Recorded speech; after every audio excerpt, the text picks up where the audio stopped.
तालिबान की बात करते हैं। तालिबान पाकिस्तान के लिए नासूर बन चुका है और हर दिन उसे एक नई चोट दे रहा है। शाहबाज सरकार पूरी तरह से तालिबान के चक्रव्यूह में फंस चुकी है। इस चक्रव्यूह से निकलना अब पाकिस्तान के लिए असंभव है। हालत यह है कि तालिबान के जाल में फंसकर शाहबाज सरकार और पाकिस्तान फौज एक दूसरे के सामने आ चुके हैं। ऐसे में पाकिस्तान में कभी भी कुछ बड़ा हो सकता है। ठीक इस तरह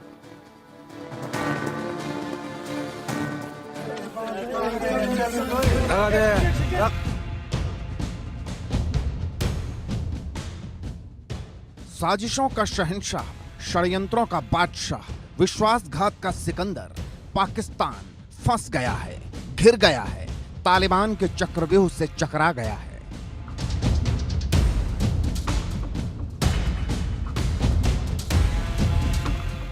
पाकिस्तान को बर्बाद होने से अब कोई रोक नहीं सकता, टाल नहीं सकता। पाकिस्तान की सत्ता में एक बार फिर भूचाल आने वाला है। शहबाज का सिंहासन डोलने वाला है। पाकिस्तान में एक बार फिर तख्ता पलट होने वाला है। इस मुल्क में एक बार फिर सेना का कब्जा होने वाला है और इसकी वजह बनेगा तालिबान। वही तालिबान जिसने पाकिस्तान की पेशानी पर बल ला दिया है, शहबाज का सुकून छीन लिया है, पाक फौज और उसकी खुफिया एजेंसी ISI को खौफ से भर दिया है, भयभीत कर दिया है।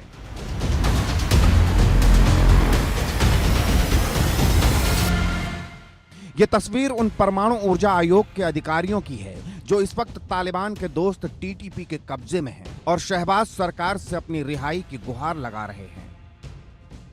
हाफिज बशीर खपल मलगोरो सारा महफूज मकाम बांधे नास्ती और हुकूमत ता दा दरख्वास्त को दोए दे मुरा रिहाई जर तर जरा बंदोबस्त वकी और दो मुजाहिदीनों चकुम मुतालबात थी आगा दे तस्लीम की मुरा दे इदारे पारा कुर्बानियाँ ने वर्कड़ी दी नन ज़रूरत था कि मुरा पदी तकलीफ हालत से दो मुरा मड़स्ता होगी। अस्सलाम वालेकुम।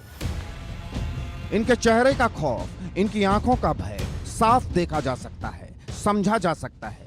ये TTP लड़ाकों के कब्जे में है जो कभी भी इन्हें मौत के घाट उतार सकते हैं। ये इस बात को बखूबी जानते हैं, समझते हैं, लेकिन इनकी रिहाई इतनी आसान नहीं है क्योंकि इनकी रिहाई को लेकर शहबाज सरकार और पाकिस्तानी फौज आमने सामने है और इसकी वजह है TTP की 3 शर्तें।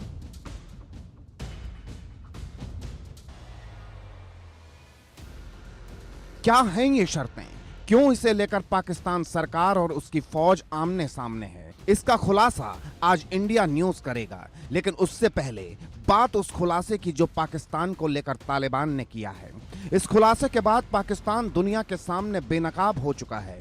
उसका असली चेहरा सामने आ चुका है। पता चल चुका है ये मुल्क आतंकियों का यार है, उनका खैर ख्वाह है।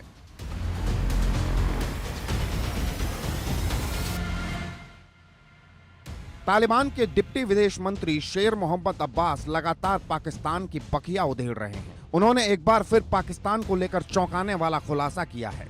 शेर मोहम्मद अब्बास ने पाकिस्तान और ISIS कनेक्शन की पोल खोल दी है।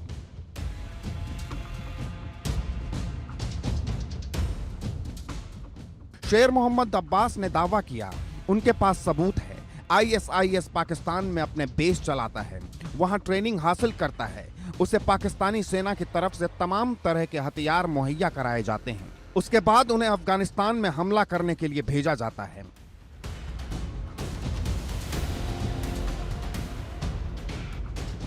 शेर मोहम्मद अब्बास के इस खुलासे से साफ हो जाता है पाकिस्तान में आतंकवाद का चोली दामन का साथ है। दोनों एक सिक्के के 2 पहलू हैं। लेकिन शेर मोहम्मद अब्बास यहीं नहीं रुके। उन्होंने कहा हमारे पास अभी भी ISIS के लोग मौजूद हैं जिन्होंने वीडियो में इस बात को कबूल किया है।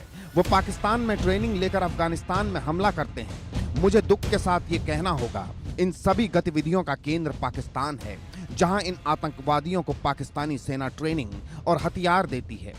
फिर इन्हें हमले के लिए अफगानिस्तान भेजा जाता है, लेकिन हर बार हमने पाकिस्तान के आतंकवादियों के हमले को नाकाम किया है।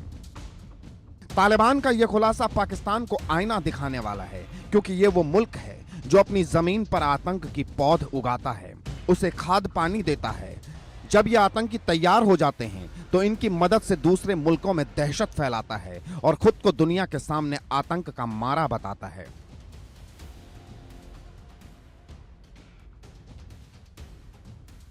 लेकिन इस बार पाकिस्तान फंस गया है।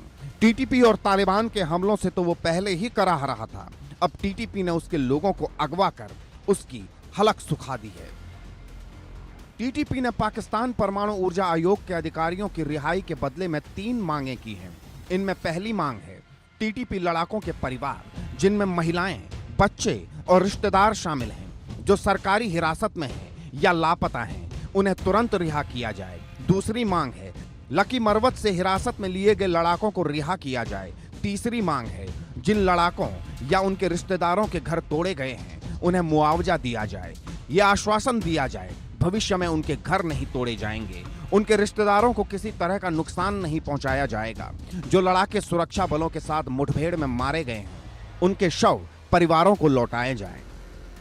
पाकिस्तान प्रशासन का एक धड़ा चाहता है टीटीपी की इन मांगों को तत्काल आंशिक तरीके से मान लिया जाए, जिससे परमाणु ऊर्जा के अधिकारियों को रिहा कराया जा सके, क्योंकि जितनी देर होगी उतना अधिकारियों के जरिए संवेदनशील जानकारियां तालिबान तक पहुंचने का डर है। वहीं दूसरे धड़े का मानना है टीटीपी के खिलाफ सैन्य अभियान को तेज किया जाए, जिससे घबराकर संगठन अधिकारियों को छोड़ दे। पाकिस्तानी सेना और शहबाज शरीफ की सरकार के बीच में किसमें वर्टिकल डिवाइड हो गया है ऊर्जा उद्योग के कर्मचारियों की या अधिकारियों की रिहाई को लेकर। लेकिन पाकिस्तान को वास्तव में हर प्रकार से कंट्रोल करता है पाकिस्तान की सेना।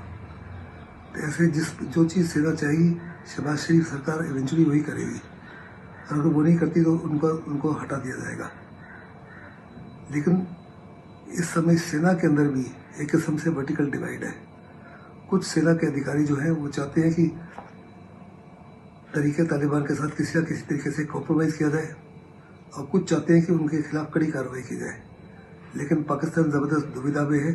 एक तरफ तालिबान है, दूसरी तरफ बलूचिस्तान लिबरेशन आर्मी है, तीसरी तरफ पीओके के लोग हैं, चौथी तरफ ईरान रेवोल्यूशनरी गार्ड है, और हिंदुस्तान के खिलाफ भी बड़े पैमाने पर उनकी कार्रवाई जारी रहती है इन टर्म्स ऑफ टेररिज्म। वैसे इस बीच टीटीपी पर भी इनकी रिहाई का दबाव बढ़ गया है, क्योंकि अब इस मामले में कई जिरगा भी शामिल हो गए हैं। बड़े और प्रभावशाली लोगों की जमात को जिरगा कहा जाता है। ऐसे में देखना होगा ये बंधक कब तक अपने घर पहुंचते हैं और इन्हें लेकर जारी सरकार और फौज का तनाव किस मोड़ पर खत्म होता है। Bureau report, India news.